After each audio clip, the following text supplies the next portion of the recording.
കാസർഗോഡ് ദേശീയ പണിമുടക്കിനിടെ CITU പ്രവർത്തകരെ police മർദ്ദിച്ച സംഭവത്തിൽ ജനകീയ പ്രതിഷേധം. സിതാംകോളിയിൽ CITUവിന്റെ നേതൃത്വത്തിൽ പ്രതിഷേധ മാർച്ച് സംഘടിപ്പിച്ചു. ബുധനാഴ്ച നടന്ന ദേശീയ പണിമുടക്കിനിടെ സീതാംകുളിയിൽ പ്രകോപനമില്ലാതെ പോലീസ് CITU പ്രവർത്തകർക്ക് നേരെ അതിക്രമം നടത്തിയതിനെതിരെയാണ് CITUവിന്റെ നേതൃത്വത്തിൽ പ്രതിഷേധ മാർച്ച് സംഘടിപ്പിച്ചത്. അതിക്രമത്തിന് നേതൃത്വം നൽകിയ കുമ്പള പോലീസ് സ്റ്റേഷനിലെ ASIമാരായ ബാബുരാജ്, ബാബു എന്നിവർക്കെതിരെ കർശന നടപടിയെടുക്കണമെന്നാവശ്യപ്പെട്ട് നടന്ന പ്രതിഷേധ മാർച്ചിൽ നൂറുകണക്കിന് പ്രവർത്തകർ അണിനിരന്നു.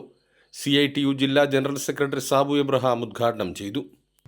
ആ കുമ്പള സ്റ്റേഷനിൽ കൊണ്ടുപോയാൽ ഈ പരിക്കുള്ള ആളുകളെ നേരെ ഹോസ്പിറ്റലിലേക്ക് മാറ്റണ്ടേ? എന്നാൽ 2 മണി വരെ കുമ്പള സ്റ്റേഷനകത്ത് ഇവരെ ഹോസ്പിറ്റലിലേക്ക് മാറ്റുന്നതിന് വേണ്ടി തയ്യാറായില്ല. അവസാനം ഞങ്ങളൊക്കെ ഇടപെട്ട് സ്റ്റേഷന്റെ മുമ്പിൽ ഇവിടെ ഒരുപാട് സഖാക്കൾ ഇന്നലെ ആ പോലീസ് സ്റ്റേഷന് മുമ്പിൽ വന്നവരാണ്. ബോധപൂർവം പോലീസ് ഉദ്യോഗസ്ഥർ പ്രശ്നമുണ്ടാക്കുകയായിരുന്നുവെന്ന് CPIM ജില്ലാ സെക്രട്ടേറിയറ്റ് അംഗം BP മുസ്തഫ പറഞ്ഞു. ഓടാൻ ബാബുരാജിന് പറയാൻ പറ്റും, പക്ഷെ നഷ്ടം ഓട്ടോറിക്ഷക്കാരനാണ്. അത്രയും അതിപ്പോ ബാബുരാജിന്റെ വീട്ടിൽ നിന്ന് കൊടുക്കൂടല്ലോ.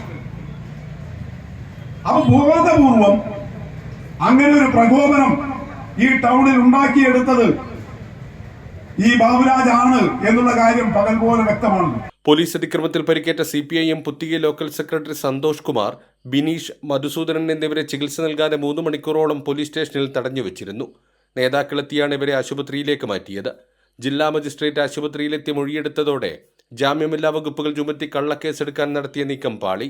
പരിക്കേറ്റ 3 പേരും നിലവിൽ പരിയാരത്തെ കണ്ണൂർ ഗവൺമെന്റ് മെഡിക്കൽ കോളേജ് ആശുപത്രിയിൽ ചികിത്സയിലാണ്.